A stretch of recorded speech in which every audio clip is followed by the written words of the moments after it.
Pagi ini saya akan sharing dengan saudara berbagi sebuah kebenaran, sebuah pengajaran firman Allah yang pagi ini saya berikan judul belajar dari kehidupan Kaleb. Kita akan bicara, kita belajar tentang seorang tokoh yang spesial di perjanjian lama yang bernama Kaleb. Kita baca ayatnya dulu saudara ya. Bilangan pasal 14 ayat 22 sampai dengan 24. Ada 3 ayat. Mari masing-masing kita membaca satu ayat. Saya membaca di ayat yang ke-22, lalu Anda 23, 24-nya sama-sama kita baca ya. Bilangan 14 ayat 22 begini kata firman Allah. Semua orang yang telah melihat kemuliaanku dan tanda-tanda mujizat yang kuperbuat di Mesir dan di padang gurun, namun telah 10 kali mencobai aku dan tidak mau mendengarkan suaraku. Terus 23 lanjutkan. Pastilah tidak akan melihat negeri yang kujanjikan dengan bersumpah kepada nenek moyang mereka. Semua yang menista aku ini tidak akan melihatnya. Ayat 24 ya, sama-sama kita baca 2 dan 3. Tetapi hambaku Kaleb karena lain jiwa yang ada padanya, dan ia mengikut aku dengan sepenuhnya, akan kubawa masuk ke negeri yang telah dimasukinya itu, dan keturunannya akan memilikinya. Sekali lagi kita belajar dari kehidupan seorang yang bernama Kaleb. Yang pertama, kenapa kita belajar dari seorang bernama Kaleb? Lihat gambar ini, karena ini alasannya. Kaleb saya katakan tadi adalah seorang pribadi yang spesial di mata Tuhan. Atau istilah saya barangkali begini, pribadi yang sempurna di mata Tuhan. Walaupun dia gak seperti Henokh diangkat hidup-hidup. Atau dia gak seperti sebutlah Elia yang juga diangkat hidup tanpa mati dengan kereta berapi. Tapi menurut saya orang ini spesial, sempurna banget di mata Tuhan. Kenapa saya katakan spesial? Kalau Anda perhatikan sejarah bangsa Israel pada waktu mereka keluar dari tanah Mesir, saudara ya. Dari kurang lebih 3 juta orang Israel, ya generasi pertama sebutlah begitu, yang lahir keluar dari tanah Mesir, itu kurang lebih 3 juta orang, kurang lebih dihitung. Ada penafsir narasumber berkata 2 juta orang yang keluar dari tanah Mesir. Ada juga yang berkata 3 juta orang. Sebetulnya sumbernya dari ini. Disebut yang keluar dari tanah Mesir kan itu dikatakan 600.000 laki-laki. Iya kan, itu datanya sejarah Alkitab. Yang keluar dari tanah Mesir, bangsa Israel itu kurang lebih 600.000 laki-laki. Belum perempuan, belum dihitung anak-anak. Istri sama anak sama cucu belum dihitung. Kalau istri saja, laki-laki sama perempuan saja, itu kalikan 2, sudah berapa? Udah 1.200.000 saudara ya. Itu kalau ditambah anak 1, padahal zaman dulu itu anak 10. Iya kan, menikah anak 15, anak 12, Yakub 12 anak. Bayangkan itu kalau 5 anak saja itu bisa lebih 3 juta loh. Jadi narasumber itu penafsir. Jadi gak perlu Anda berkata gini, loh katanya 2 juta. Gak penting kita ngomong 3 juta, 2 juta. Berdebat soal jumlah. Tapi yang jelas 600.000 laki-laki. Belum perempuan, belum anak. Makanya banyak hamba Tuhan katakan kira-kira kurang lebih mungkin 2 juta orang. Menurut saya kurang lebih 3 juta orang gitu yang keluar. Bayangkan dari 3 juta orang Israel yang keluar dari tanah Mesir, itu yang berhasil masuk tanah Kanaan, tanah yang keberkatan, cuma 2 orang. Dari 3 juta orang itu sebagian besar semuanya gagal, tidak bisa masuk tanah Kanaan. Cuma 2 orang yang berhasil. Siapa dia? Yosua dan Kaleb. Kita tidak bicara tentang Yosua, kita bicara Kaleb. Kenapa saya katakan pribadi yang spesial? Semua gagal, dia berhasil. Kenapa gagal? Tadi kita ketemu ayatnya. Kenapa mereka gagal? Pada ayat yang ke-12, ayat 22. Mereka menista Tuhan. Mencobai Tuhan. Saya baca sekali lagi ayatnya ya. Apa yang membuat mereka gagal? Saya terangkan dulu dari awal, dari dasar sama saudara. Ayat 22 dikatakan begini, semua orang yang telah melihat kemuliaanku. Lihat kemuliaan Tuhan, kuasanya, dan tanda-tanda mujizat yang kuperbuat di Mesir dan di padang gurun. Namun telah 10 kali saudara yang mencobai aku, 10 kali mencobai Tuhan dan tidak mau mendengarkan suaraku. Bantah perintah Tuhan, tidak taat pada perintah Tuhan, tidak mau dengar, tegar tengkuk, dipanggil tidak mau noleh, tidak mau taat. Alkitab katakan apa? Kalau sudah 10 kali tidak taat, 10 kali tidak mau dengar perintah Tuhan, dikatakan begini, ayat 23, pasti berubah rencana Tuhan. Tadinya masuk tanah Kanaan, sekarang tiba-tiba berubah, pasti tidak akan melihat negeri yang kujanjikan. Dengan bersumpah kepada nenek moyang mereka, semua yang menista aku ini tidak akan melihatnya. Jadi orang yang mencobai Tuhan, orang yang tidak dengar-dengaran, tidak taat pada perintah Tuhan, tidak takut akan Tuhan, itu digambarkan ayat ini, mereka itu orang-orang yang menista Tuhan. Padahal 3 juta orang Israel itu sudah melihat kemuliaan Tuhan. Sudah melihat mujizat demi mujizat, bagaimana Tuhan buat sama mereka di tanah Mesir. Tuhan bela mereka loh. 10 penghukuman 10 tulah, blar Tuhan jatuhkan sama Mesir. Mereka tidak alami. Mereka ngalami pembelaan, lihat mujizat, lihat laut terbelah jadi 2. Tapi Tuhan udah jengkel marah. Walaupun dia berjanji, udah bersumpah, aku keluarkan kamu dari tanah Mesir. Tujuannya apa? Dikeluarkan dari penderitaan, kesengsaraan, kemelaratan. Aku bawa kamu masuk ke tanah perjanjian Kanaan. Tanah prosperity, tanah keberkatan. Janji pakai sumpah. Tuhan kalau berjanji udah pakai sumpah, itu udah tertinggi. Dia janji sumpah pakai namanya. Tapi itu pun dia bisa berubah tiba-tiba. Berubah, pasti kamu udah bisa masuk. Tadinya pasti bisa masuk pakai sumpah. Tapi udah 10 kali. Sekali gak apa-apa. 2 kali gak apa-apa. 5 kali gak apa-apa. Begitu 10 kali. Kamu menista aku, marah Tuhan. Batal semuanya. Berarti kita ketemukan kenapa orang ini spesial, Kaleb. Orang ini dengar-dengaran. Orang ini setia sama Tuhan. Orang ini taat. Itu Kaleb. Makanya kita mau belajar dari inspirasi kehidupan tokoh lama yang bernama Kaleb ini. Inspirasi hidupnya itu loh. Yang lain gagal karena ketidaktaatan. Orang ini berhasil. Saudara, saya sering ajarkan sama saudara sedikit saja ya. Israel itu pernah hidup di 3 jenis tanah kalau Anda tahu. Yang pertama adalah tanah Mesir. Israel pernah hidup yang pertama di tanah Mesir. Tanah Mesir itu tanah perbudakan. Seringkali disebut dengan istilah ya, the land of not enough. Tidak cukup. Tanah Mesir membuat mereka tidak cukup, makan dicatu. Makan tidak cukup. Anugerah Tuhan tidak cukup, kasih setia Tuhan tidak cukup, pertolongan Tuhan tidak cukup, anugerahnya nggak cukup. Bahkan harga diri mereka pun tidak cukup, diinjek jadi budak rodi, jadi budak, jadi hamba mereka. Semuanya nggak cukup, makan minum nggak cukup, tidur istirahat nggak cukup, semuanya nggak cukup. Itu tanah Mesir. Tetapi Tuhan baik.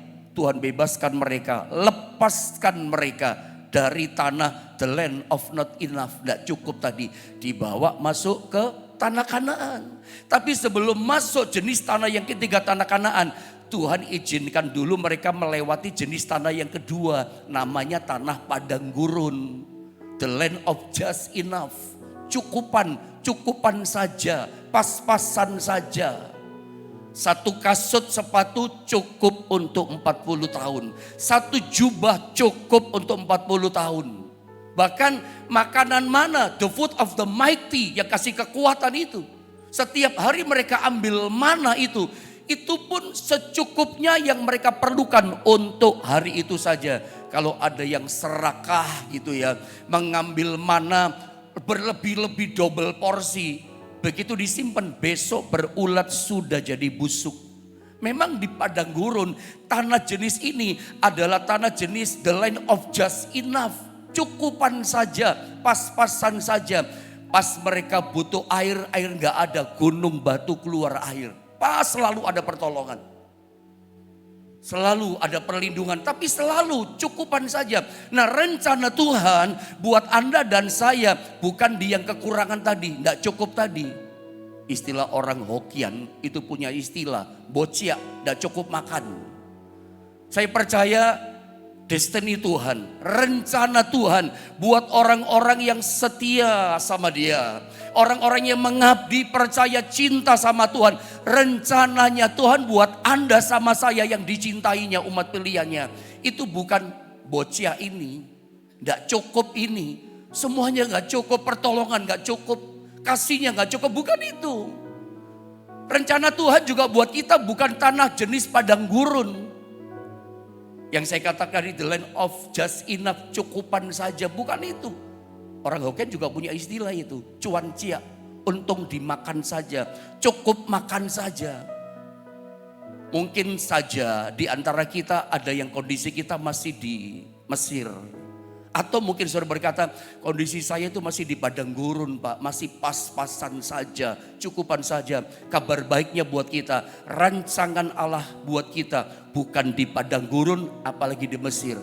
Rancangan Tuhan yang terbaik, termanis buat kita. Kita mau dibawa masuk yang namanya Kanaan, ngalami berkat-berkat Tuhan. Seperti rancangannya atas Yosua dan Kaleb dan atas umat Tuhan yang lahir di padang gurun. Generasi Yosua berhasil masuk tanah Kanaan. Kenapa? Taat, setia, dengar-dengaran sama Tuhan. Rancangan Allah buat kita adalah Kanaan. The land of more than enough. Nggak habis dimakan karena rotinya berkelimpahan, gandumnya banyak, anggurnya banyak, airnya banyak. Nggak usah dicatu lagi, berkelimpahan di situ. Kalau orang Hokkien juga punya istilah ciak mbek liau, nggak habis dimakan, banyak itu makanannya. Rancangan Allah buat kita di situ tuh, saudara. Yosua, Kaleb yang kita belajar ngalami itu. Nah sekarang kita mau lihat saudara ya, kenapa orang ini spesial di mata Tuhan. Walaupun kita sama-sama tahu saudara ya, arti nama Kaleb nanti kalau kita belajar itu anjing. Jadi kalau ada di antara saudara nama artinya anjing, Kaleb dikasih nama orang tua kita, tenang saja. Ini pribadi yang spesial. Nanti kita belajar itu dari arti nama Kaleb. Nah saya coba tunjukkan pada poin ini sama saudara. Kenapa pribadi Kaleb yang kita belajar spesial, berharga di mata Tuhan. Saya tunjukkan ada 3 sebab, 3 alasan Kaleb menjadi pribadi yang spesial, sempurna di mata Tuhan. Ada 3 sebab. Nomor 1, saya tunjukkan sama saudara. Itu ada pada rahasia namanya Kaleb. Kaleb artinya adalah anjing. Ada 3 sebab. Itu ada di Ayat 24. Atau saya kasih bocoran dari depan ya, biar lebih asik Anda mendengar. Lihat Ayat 24. Ayat 24, kembali ayat yang awal tadi. Itu ada pada ini. 3 sebab itu, 3 alasan itu ada pada di Ayat 24. Kenapa orang ini spesial? Ini alasannya Ayat 24. Tetapi hambaku Kaleb, arti nama Kaleb adalah anjing. Ada pada rahasia namanya, kespesialan daripada Kaleb itu. Yang kedua ini, karena lain jiwa yang ada padanya. Lain jiwa, rohnya berbeda, jiwanya beda sama yang lain. Terjemahan Inggris, different spirit. Rohnya beda, spirit dalam dirinya beda, semangatnya beda. Yang lain takut, dia enggak. Yang lain berkata, kita balik ke Mesir. Oh enggak, kita bisa mengalahkan mereka. Beda loh rohnya. Itu alasan kedua. Alasan kedua, dia punya roh yang berbeda. Yang ketiga, ini alasannya. Saya baca ya. Karena lain jiwa yang ada padanya. Dan ini yang ketiga, ia mengikut aku dengan sepenuhnya dan seterusnya. Dia ikut Tuhan itu dengan sepenuhnya, dengan sepenuh hati. Bukan dengan setengah hati. Makanya bisa taat. 3 alasan. 3 sebab Kaleb itu menjadi pribadi yang spesial. Sebab yang pertama, dia spesial. Itu ada pada arti namanya. Yang kedua, dia punya roh berbeda, jiwa yang lain, jiwa yang berbeda. Yang ketiga, orang ini ikut Tuhan sepenuh hati. Tidak ada tekor hatinya sama Tuhan.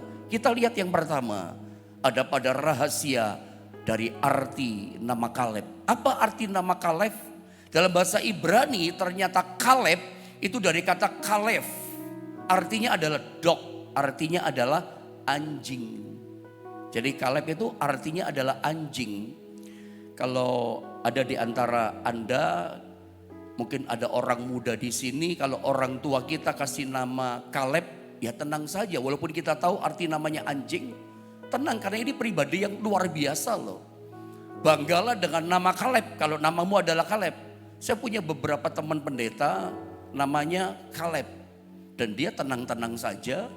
Bahkan salah satu teman pendeta saya namanya Kaleb, itu seringkali saya lihat profilnya dia di WhatsApp-nya dia. Bukan wajahnya dia, wajahnya anjing, anjingnya dia, saudara. Jadi dia suka karena dia ngerti namanya dia adalah anjing. Seringkali statusnya saya lihat fotonya, profilnya itu pakai gambar anjingnya dia yang dia sangat cinta itu. Ya Kaleb itu artinya anjing. Nah kita lihat apa sih spesialnya anjing. Nah kita akan belajar tentang anjing. Siapa sih Kaleb kok spesial? Nah dari arti namanya anjing. Nah di dalam Alkitab anjing itu punya dua makna, punya dua arti. Arti yang positif dan arti yang negatif. Arti yang negatif itu tidak baik. Tapi arti anjing yang kedua positif itu sangat baik. Nah kita belajar dulu yang negatif dulu. Arti anjing di Alkitab. Anjing di Alkitab dua macam pengertian masalahnya. Saya terangkan dari dasar sama saudara. Mungkin saya bicara sama Kaleb ini mungkin 2 hari atau 3 hari sama saudara. Sampai selesai 3 poin tadi ya. Rahasia Kaleb spesial di mata Tuhan. Kita lihat yang pertama dari arti nama Kaleb itu anjing. Anjing yang negatif di Alkitab itu artinya adalah bangsa kafir. Negatifnya, tidak baiknya. Kita lihat dari ayat ini. Matius pasal 7 di ayatnya yang ke-6. Mari sama-sama baca ayat ini saudara. Matius 7 ayat yang ke-6. 1, 2, dan 3. Jangan kamu memberikan barang yang kudus kepada anjing. Dan jangan kamu melemparkan mutiaramu kepada babi. Sebab jangan diinjak-injaknya dengan kakinya, lalu ia berbalik mengoyak kamu. Ayat ini bicara apa sih?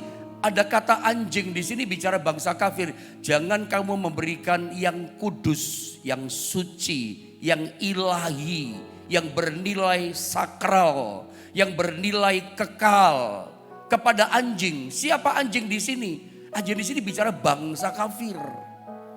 Orang-orang yang tidak percaya dan memang tidak mau percaya pada Tuhan. Maunya menghina saja nama Tuhan. Nah, jangan kasih barang yang suci, yang kudus, yang sakral, yang berharga, nilainya kekal. Sama orang seperti ini. Karena dia tidak ngerti yang kudus. Bahkan digambarkan jangan juga kasih mutiara. Mutiara itu kan berharga, yang bernilai kekal. Hal yang rohani juga. Kepada yang namanya babi nanti diinjak-injak. Lihat gambar itu. Artinya begini ya, jangan kita itu menawarkan atau kita itu berpartisipasi dalam bentuk apapun, memberikan sesuatu apapun kepada orang yang modelnya begini, maunya menghina, memang dia nggak mau percaya kok. Ada Injil dia sekali boleh. Tapi ketika dia mulai menghina segala macam, apalagi orang-orang sekarang begitu banyak di media sosial ya. Itu ada Injil kayak apapun, itu dia muntahkan semuanya. Itu kayak mutiara diinjak-injak sama babi, tidak dihargai. Kalau Anda sudah tahu karakter seperti ini, ya sudah, wassalam saja, shalom saja gitu saudara ya. Tidak usah banyak ngomong. Justru Anda makin dijelek-jelekan, nama Tuhan malah dipermalukan. Ada orang seperti ini. Anda gak usah ikut berpartisipasi. Anda gak usah tawarkan apapun dengan orang seperti ini. Orang yang gak bisa menghargai yang kudus. Ini bisa jadi sama kita loh. Udah percaya tapi gak bisa menghargai sesuatu yang kekal. Sesuatu yang rohani. Yang Tuhan percayakan sama kita, kita gak bisa hargai. Apa bedanya dengan ini? Saya ngomong kasar ya sungkan saya. Tapi ini bisa terjadi sama kita. Hal yang kayak mutiara berharga, yang bernilai kekal, bernilai barang yang kudus kata Alkitab. Kalau dipercayakan sama kita, ya hargakan gitu. Ini pelajaran keras sebetulnya. Makanya Tuhan suruh kita, ayo belajar dari Kaleb.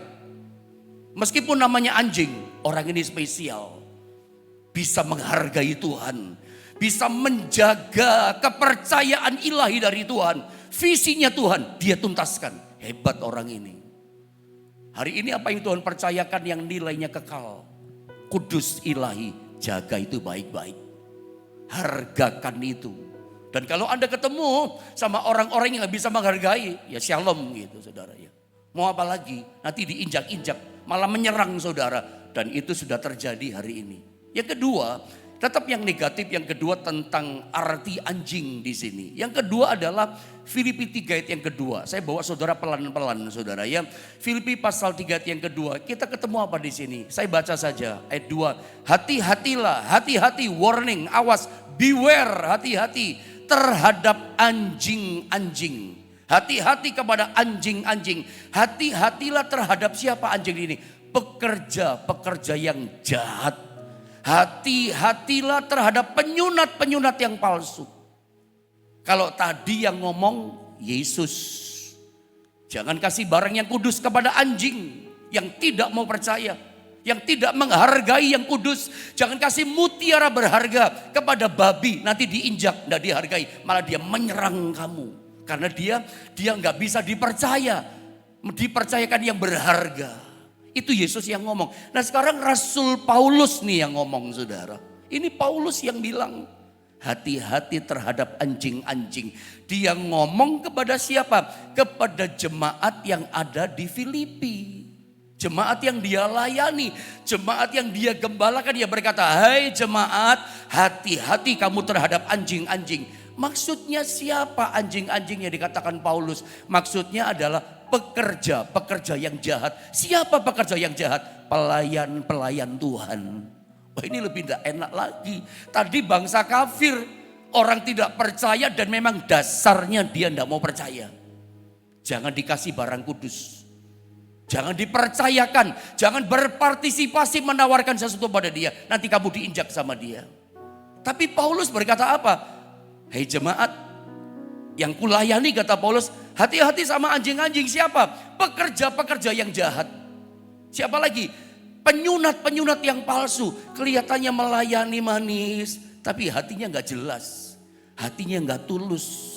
Pekerja yang jahat ini adalah bicara hamba dan pelayan Tuhan ini sebetulnya kata Paulus. Coba Anda baca lengkap Filipi pasal 3 kedua. Paulus bandingkan dirinya yang melayani dengan pekerja yang jahat hatinya ini. Hati-hati kamu sama mereka. Itu anjing-anjing loh kata Paulus. Paulus tuh memang kalau ngajar kerasnya minta ampun. Istilah saya ini hamba Tuhan yang satu gak bisa ditekuk. Dia ngomong apa adanya, kasar ngomongnya. Itu Paulus. Kadang gak usah ditutup sama dia. Ini dia berkata hati-hati sama pelayan hamba Tuhan. Tapi sebetulnya itu pekerja yang jahat. Hatinya gak bisa dipercaya. Melayani hatinya gak tulus. Hatinya gak benar. Gak punya integritas. Hati-hati. Dan ternyata sesungguhnya saya berkata yang model seperti ini apakah sudah ada sekarang? Sudah ada bahkan banyak. Topengnya melayani. Di depan melayani. Hatinya Anda gak tahu. Hatinya belum beres. Hidupnya belum beres. Melayani Tuhan tanpa integritas yang solid. Akhirnya apa? Apa yang diajarkan gak bisa jadi keteladanan buat dia. Hati-hati pekerja jahat. Dia gak bisa jadi teladan. Makanya dalam istilah bahasa Jawa barangkali itu ya, gajah dibelangkoni. Tapi saya pernah berapa lama yang searching di Google. Ternyata istilah gajah dibelangkoni saya juga kaget. Istilah baku ternyata ya. Orang yang mengajar tapi gak bisa meneladani apa yang dia ajarkan. Kalau orang Jawa katakan bisa ngajar tapi gak bisa ngelakoni. Gajah dikasih topi Jawa itu loh, belangkon gitu. Kan lucu kelihatannya jadinya kan saudara ya. Nah ini pekerja jahat.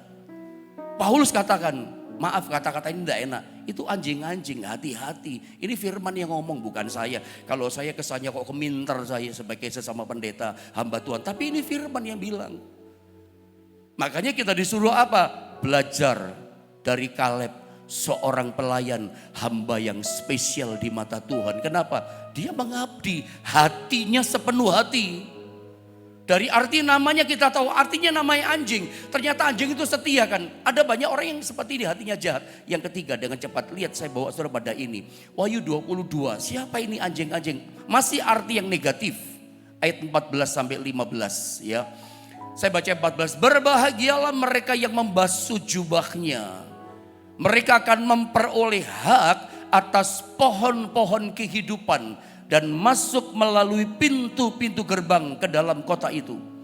Tetapi perhatikan, anjing-anjing. Ini Yesus yang berkata, kepala gereja yang berkata, tetapi anjing-anjing. Anjing-anjing apa? Dan tukang-tukang sihir, orang-orang sundal, orang-orang pembunuh, penyembah-penyembah berhala.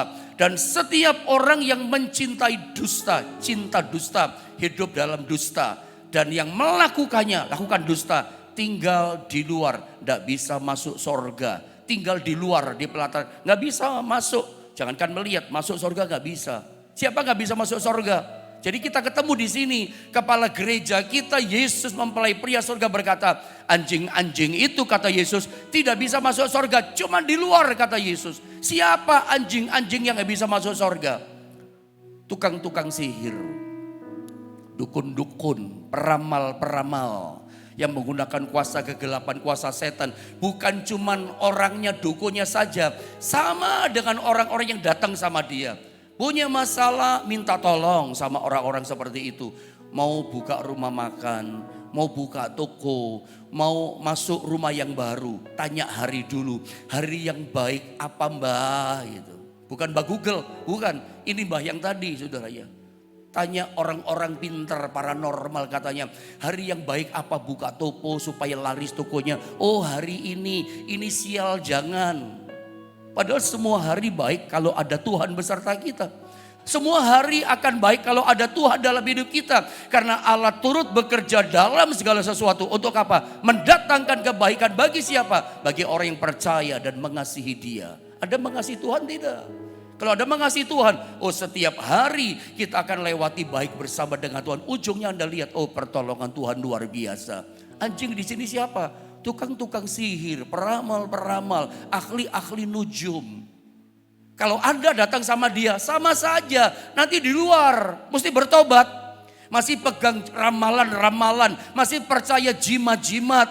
Masih percaya hari ini baik, mesti bertobat loh. Ini maaf nih kata-kata nggak enak saudara. Di luar nanti ini Yesus kepala gereja pemilik sorga yang berkata, anjing-anjing itu orang yang masih percaya dengan yang klinik seperti ini. Di luar nggak bisa masuk sorga. Daripada Anda nanti nangisnya nanti lebih baik sekarang nangis. Jangan kita jadi orang Kristen plus. Kalau sekarang ada yang namanya partai politik itu plus, Kim plus. Ini Kristen nggak boleh plus. Sekali Yesus ya Yesus, selamanya Yesus, nggak pakai plus. Oh saya masih butuh yang lain, butuh jimat, nggak pakai. Nanti di luar udah melayani Tuhan masih percaya yang beginian saudara ya. Itu maaf kata, itu dikategorikan anjing-anjing di luar nggak bisa masuk surga. Siapa lagi dikatakan di sini? Orang-orang sundal, pejinah, hidup dalam percabulan di luar. Tadi kita tahu anjing kata Paulus siapa? Pekerja-pekerja jahat. Itu termasuk sundal. Ada di situ model begitu nanti. Makanya kadang-kadang mengecewakan. Apa yang dia ajarkan gak jadi teladan. Dan itu banyak sekarang. Makanya kita ke Bali seperti Kaleb sikap hati kita. Terus apa? Orang-orang pembunuh. Penyembah-penyembah berhala. Dan setiap orang yang mencintai dusta dan melakukannya. Hidup dalam dusta, tinggal di luar. Jadi kita ketemu beberapa arti negatif dari tentang anjing. Anjing yang ketiga ini gak bisa masuk di sorga. Kita ketemu kriterianya. Karena macam-macam tadi saudara ya. Dusta, penyembah berhala, cabul, zina, dalam sundal, dan tukang sihir. Nah sekarang kita lihat dengan cepat makna positifnya. Ya. Mana yang positif sangat baik artinya. Matius 15, 21-26, saya baca dengan cepat ayat ini. Ya. Lalu Yesus pergi dari situ dan menyingkir ke daerah Tirus dan Sidon. Maka datanglah seorang perempuan Kanaan dari daerah itu dan berseru, kasihanilah aku ya Tuhan anak Daud. Karena anakku perempuan kerasukan setan dan sangat menderita. Tetapi Yesus sama sekali tidak menjawabnya. Lalu murid-muridnya datang dan meminta kepadanya, suruhlah ia pergi. Ia mengikuti kita dengan berteriak-teriak. Lihat 24-26. Dikatakan begini. Jawab Yesus, aku diutus hanya kepada domba-domba yang hilang dari umat Israel. Tetapi perempuan itu mendekat dan menyembah dia sambil berkata, Tuhan tolonglah aku. Langsung saya terangkan. Dalam ayat ini, perempuan ini nanti kemudian dikatakan anjing. Yesus berkata gini, tolong aku, anakku menderita. Yesus berkata, aku diutus datang ke dunia hanya buat domba-domba yang hilang dari umat Israel. Bukan buat kamu bangsa kafir. Terus dikatakan apa? Perempuan ini bukannya pergi, putus asa. Ya sudah kalau gitu nggak mau, ya enggak. Malah mendekati Yesus, sujud menyembah dan berkata, Tuhan tolonglah aku. Rendah hati, merendahkan diri. Itu kita lihat. Terus saya baca. Tetapi Yesus menjawabnya, tidak patut kita lihat mengambil roti yang disediakan bagi anak-anak, maksudnya bangsa Israel secara khusus, dan melemparkannya kepada anjing. Tuhan tolonglah aku. Tidak patut roti dikasih sama kamu. Ini khusus Israel. Tidak layak untuk anjing. Dengan kata lain Yesus berkata, kamu ini anjing. Tidak layak dapat pertolonganku. Lu tidak enak loh saudara. Ini kalau Anda yang jadi perempuan kanan ini pasti marah, besar tersinggung. Tidak layak aku menolong kamu. Kamu ini anjing bukan domba, tidak bisa. Tapi lihat ketika dikatakan aku tidak mau tolong kamu, kamu ini anjing. Apa jawab perempuan ini? Lihat ayat 27. Kata perempuan itu, benar Tuhan. Soalnya dia berkata, iya benar aku memang anjing. Namun anjing itu makan remah-remah yang jatuh dari meja tuannya. Tetap dibawa. Kalau udah yang jatuh, aku enggak ngerampas kok Tuhan. Yang jatuh itu aku makan. Yesus ketika lihat itu apa yang terjadi? Maka Yesus menjawab dan berkata kepadanya, hai ibu, besar imanmu. Tadi ngomong anjing. Enggak layak aku tolong kamu, kamu anjing bukan domba yang terhilang. Kamu anjing. Benar Tuhan, tapi aku anjing yang duduk di meja tuannya, tunggu roti remah yang jatuh. Ketika Yesus lihat itu, yang tadi dia berkata anjing, sekarang berkata, hai ibu, besar imanmu. Sekarang dia ngomong hai ibu, tadi anjing loh. Maka jadilah kepadamu seperti yang kau kehendaki, dan seketika itu juga anaknya sembuh. Pelajaran apa di sini? Tadi ngomong anjing, sekarang jadi ibu. Tadi binatang, sekarang berubah jadi manusia. Tadi bukan orang beriman, sekarang besar imanmu. Tadi bukan orang yang diselamatkan, sekarang terima keselamatan, diobahkan. Karena apa? Kerendahan hatinya. Anjing di sini memang bicara bangsa kafir itu betul, tapi bicara benar Tuhan. Aku memang anjing itu, tapi aku duduk di meja Tuhan. Bicara kerendahan hati. Itulah arti nama Kaleb sebetulnya. Orang ini seperti itu. Kalau kita baca saudara ya, pada bagian ayat ini masih satu lagi saya tunjukkan sama saudara. Beberapa sampai ya 2 menit 3 menit. Ada arti lagi, saya bawa saudara estafet ya, kasih pandangan. Baru besok saya mau jelaskan lebih dalam sama saudara. Lukas 16, 19-21 dengan cepat saya baca. Ada seorang kaya yang selalu berpakaian jubah ungu dan kain halus. Dan setiap hari ia bersukaria dalam kemewahan. Dan ada seorang pengemis bernama Lazarus, badannya penuh dengan borok, luka-luka ya di badannya. Berbaring dekat pintu rumah orang kaya itu, di depan pintu rumah. Dan ingin menghilangkan laparnya dengan apa yang jatuh dari meja orang kaya itu. Malahan anjing-anjing datang dan menjilat boroknya. Dari mulai kisah 2000 tahun yang lalu, rupanya orang-orang yang borokan itu rela dengan ikhlas lukanya dijilat sama anjing. Supaya apa? Supaya sembuh. Kalau ada searching di Google, memang ada banyak narasumber yang mengatakan hati-hati dengan air liurnya anjing. Kalau rabies ya, ini kita nggak ngomong rabies. Air liurnya karena banyak bakteri. Tetapi saya juga pernah baca beberapa narasumber. Air liur anjing itu mengandung obat yang menahan infeksi, bahkan menyembuhkan infeksi. Believe or not, Anda percaya atau tidak, tapi saya pribadi percaya. Loh, kok pendeta percaya zaman modern? Lah saya pernah ngalami saudara. Saya ingat waktu saya masih SD kelas berapa ya? Kelas 2 apa kelas 3 SD gitu. Saya main sepak bola istirahat sama teman-teman saya jam 9 pagi waktu itu. Nggak tahu istirahat sekarang jam berapa. Itu istirahat jatuh saya. Kan celana pendek SD. Buabras dengkul saya ini lututnya. Ada tetangga orang Kristen di gereja Jawi Wetan, gereja Jawa. Itu panggil saya, nyonya sini nyo. Dia punya anjing. Lah kok saya ya mau ya saya waktu itu saudara ya. Sini nyo, ini tak biar dijilat sama anjing biar sembuh. Saya nurut. Dijilat itu dengkul saya sama anjing. Aneh bin ajaib, pulang sekolah jam 12 siang apa jam 12 siang jam berapa itu? Udah kering lukanya. Berapa hari kemudian sembuh tanpa dikasih obat loh. Loh saya ngalami makanya berani ngomong. Ternyata saya pernah searching, itu betul. Luka yang pernah dijilat sama anjing itu keringnya sembuhnya 2 kali lebih cepat. Tapi sekarang jangan coba-coba, itu zaman dulu. Kalau anjingnya rabies ya bahaya saudara ya. Tapi saya bicara makna rohani sama saudara. Tapi itu kenyataannya betul. Saya pernah ngalami makanya saya berani ngomong. Air liurnya anjing itu mengandung obat, luka sembuh.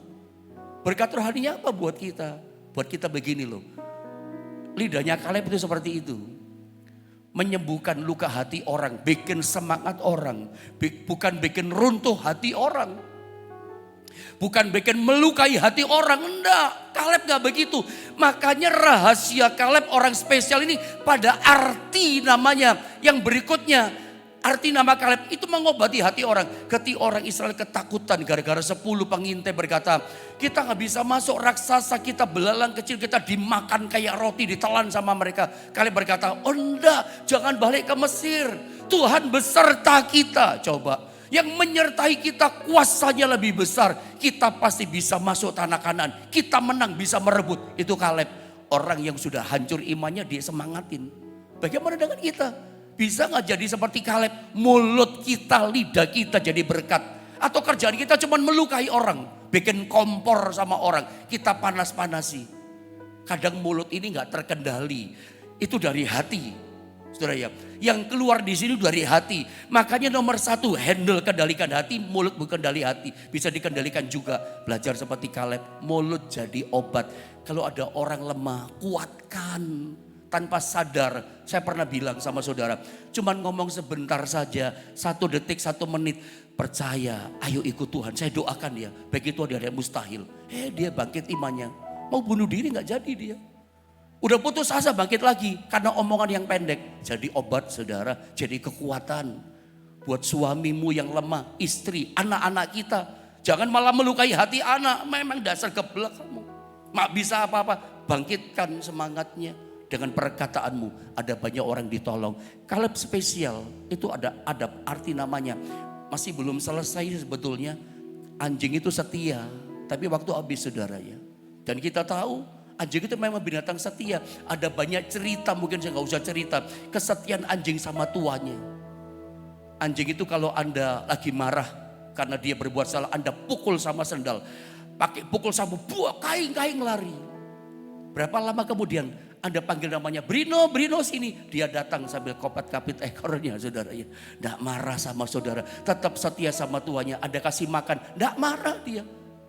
Gak merajuk, gak berontak, setia loh anjing itu. Mengabdinya luar biasa.